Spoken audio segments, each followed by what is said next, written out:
Good evening, I'm Bo Williams, and welcome to the 7. Let's get a look at the Big 7 stories right now. And we want to start tonight in the search for a missing girl. Just coming in, Knox County Sheriff's Department needs your help tonight.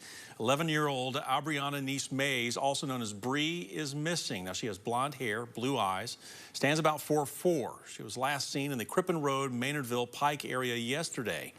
If you have seen her, you need to contact the Juvenile Crimes Unit. The number is 865-215-2243.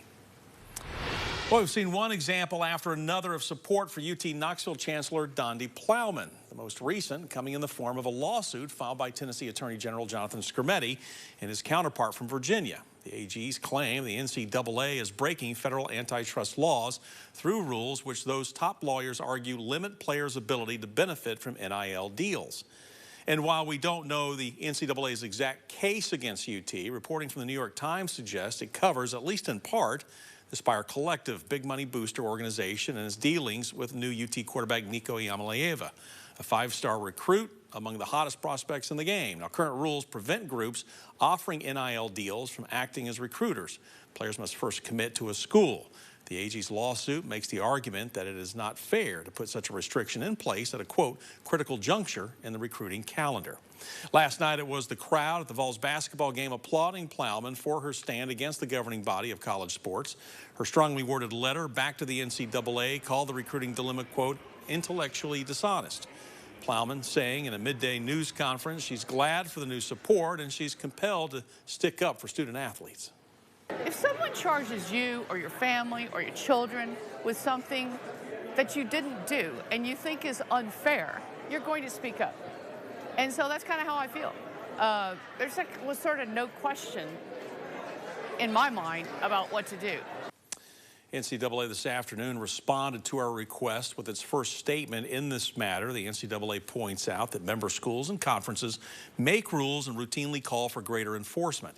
Since the rise of NIL, the group says its members want even more of that, putting in place and enforcing a consistent set of rules.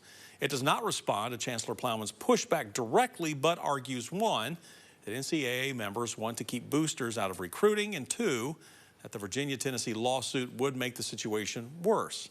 A spokesperson writing, quote, the legal action would exacerbate what our members themselves have frequently described as a, quote, Wild West atmosphere, further tilting competitive imbalance among schools and neighboring states and diminishing protections for student athletes from potential exploitation.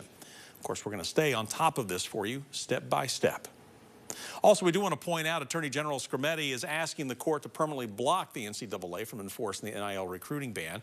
Again, as we mentioned, we'll keep following this for you closely. Our next Big 7 at 7 involves a deadly Campbell County fire. One person is dead and a local business destroyed after a fire in Lafollette. According to the Campbell County Rural Fire Service, crews were sent to the fire along Stinking Creek Road. This was around 8 o'clock this morning. They found the Creekside Kitchen and Market, a locally owned restaurant, engulfed in flames. Several agencies were sent to help fight the blaze, including Caryville and White Oak Volunteer Fire Departments and the Jellicoe Rescue Squad. After the flames were put out, one person was found dead inside the building. We're told the TBI is helping now with this investigation. The solving of a 34-year-old cold case is a Big 7 story tonight. Back in 1989, off-duty Knoxville police officer Tony Williams was shot and killed while riding his motorcycle on Cherry Street near I-40. No suspects were ever arrested. Last month, a grand jury was presented the case and found there was probable cause to charge Johnny Edgar Warwick with first-degree murder. KPD tells us that Warwick died in November of 2023, shortly before the grand jury's resolution. Though the case is closed, Shane Houck, a friend of Williams, believes he will never have closure. I was happy at first until I read into the article and the grand jury papers. I relived July 7th, 1989 all over again, sitting in my car. So I'm kind of torn with it, per se. After all this time, after 34 years, it's been a minute. A developing story right now involving a deadly motorcycle crash makes up our next Big 7 story for you tonight. Knoxville police tell us that 34-year-old Tyler Beck died at the scene.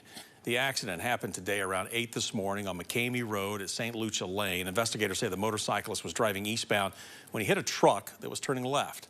We've been told the truck driver remained at the scene and was not hurt. A public voting machine test for Super Tuesday is our next Big 7 story for you tonight. The Knox County Election Commission conducting the test at the Downtown West early voting site. This site also serves as a training center. Everyone was invited to attend to see how the commission prepares for the upcoming presidential and county primaries and make sure the machines are all in working order. We all have presidential race on our minds, perhaps, but there's a lot of other races on this ballot. You have 7 county commission races, the future leaders of your community. You have 4 school board races. Essentially, almost half of your school board leadership for the next 4 years can be voted on in this election, at least from a primary perspective. Chris Davis, who you just heard from, encourages everyone to come out and vote in the 2024 election primaries. And we need to remind you, if you are wanting to vote in the Knox County primary election, the deadline to register is February 5th. The deadline for the presidential preference primary is March 5th.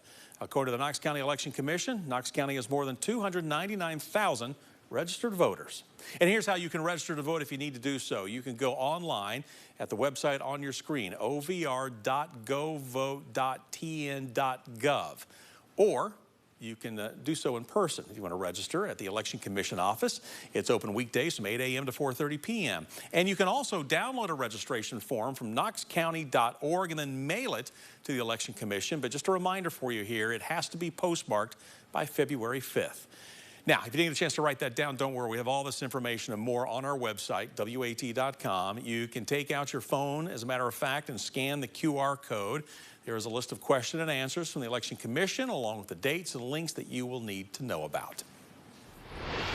Our next Big 7 story includes a trial update for Sean Williams. A federal judge has approved the request to delay former Johnson City business owner Sean Williams' child pornography production trial. You're looking at some video from November with Williams in a wheelchair for booking after he was caught in Florida. His trial now set to begin May 21st in federal court in Greenville. The 52-year-old is accused of sexual exploitation of 3 different minors on 3 dates, 2 in 2020 and 1 back in 2009. The delay is the 4th granted in Williams' case. He's on his 3rd lawyer and also faces escape and attempted escape charges.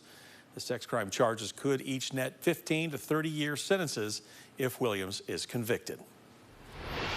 A rescheduling of civil rights icon Dr. Martin Luther King Jr.'s tribute concludes our Big 7 stories for you tonight. The MLK Commission Memorial rescheduling that tribute service for the middle of February. It will be Sunday, February 18th from 4 to 6 p.m. at Overcoming Believers Church in East Knoxville. The event will feature keynote speaker Pastor Derek Wakefield. It will also present multiple awards to leaders in the community. The service, by the way, was originally scheduled for MLK Day, which was on January 15th, but the weather and road conditions forced the commission to postpone.